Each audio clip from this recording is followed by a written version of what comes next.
Iran America की जंग के बीच एक बार फिर ऐसे बयान सामने आ रहे हैं जो तनाव को कम करने के बजाय और ज्यादा बढ़ने के संकेत दे रहे हैं। ईरान के सेना प्रमुख आमिर हातमी ने अमेरिकी सैनिकों को मारने या पकड़ने पर $30,000 के इनाम का ऐलान किया है। वहीं IRGC का ऐलान है कि अब वो हर रक्षात्मक कदम आक्रामक अंदाज में लेगा। ऐसे में सवाल यहां पर यह है कि क्या अमेरिका ईरान की जंग फिर बड़े टकराव की ओर आगे बढ़ रही है? क्या फिर से युद्ध की आग जो है बढ़ने वाली है? देखें रिपोर्ट में।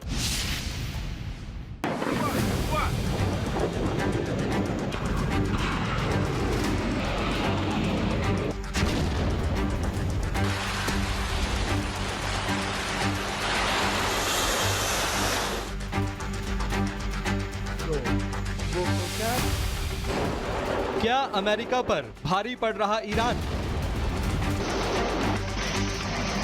क्या ईरानी नेताओं के बोल और आक्रामक हो रहे हैं? क्या मिडिल ईस्ट छोड़ेगा यूएस?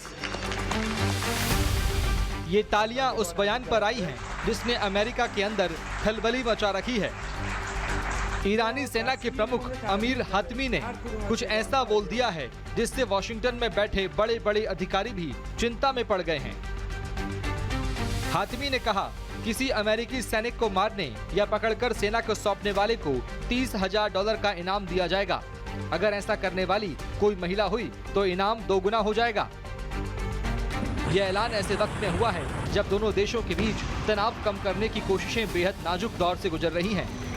वहीं एक दूसरा बयान भी ईरान की तरफ से आया है, लेकिन ये बयान किसी नेता या सांसद का नहीं है। ये बयान IRGC के राजनीतिक मामलों के डिप्टी यदुल्लाह जावानी का है। ईरान की कार्रवाई अब रक्षात्मक से आक्रामक रूप ले सकती है। उन्होंने अमेरिका और इजराइल को स्ट्रेटेजिक सरप्राइज के लिए तैयार रहने की चेतावनी दी है। यहाँ गौर करने वाली बात यह है कि यह बयान उस नाजुक समय में आया है जब 60 दिन का अमेरिका ईरान समझौता खत्म होने वाला है। ऐसे मुश्किल दौर में ये बयान निर्णायक मोड़ की तरफ बढ़ सकती है। इस पूरे मामले पर ईरान का राजनीतिक नेतृत्व भी चुप नहीं है। इस पूरे संघर्ष को अपनी जीत के तौर पर पेश कर रहा है। संसद अध्यक्ष मोहम्मद बाघेर गालिबाफ पहले ही कह चुके हैं कि ईरान ने यह जंग सैन्य और राजनीतिक दोनों मोर्चों पर जीती है। उनका दावा है कि अमेरिका और इजराइल ने जिन 9 घोषित लक्ष्यों के साथ हमला किया था उनमें से कोई भी हासिल नहीं कर पाया। गालिबाफ का यह कहना तो कई अमेरिकी मीडिया भी मानती है।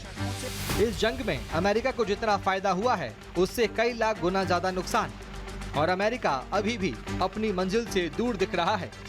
लेकिन इन सब के बीच अभी भी असली सवाल यही है कि अब आगे क्या होगा।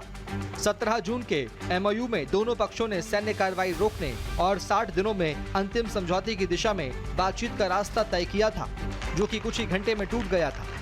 और अब जब ईरान की तरफ से इनाम, आक्रामक कार्रवाई और रणनीतिक हमले की चेतावनी जैसे संदेश सामने आ रहे हैं, ऐसे में अमेरिका के सामने 2 ही रास्ते हैं: कूटनीतिक दबाव और बातचीत को आगे बढ़ाना, या सैन्य दबाव बढ़ाकर ईरान को जवाब देना। फिलहाल इतना साफ है कि तेहरान की भाषा बदल गई है और वाशिंगटन अपनी चाल में ही फंस गया है। Bureau report, Republic Bharat.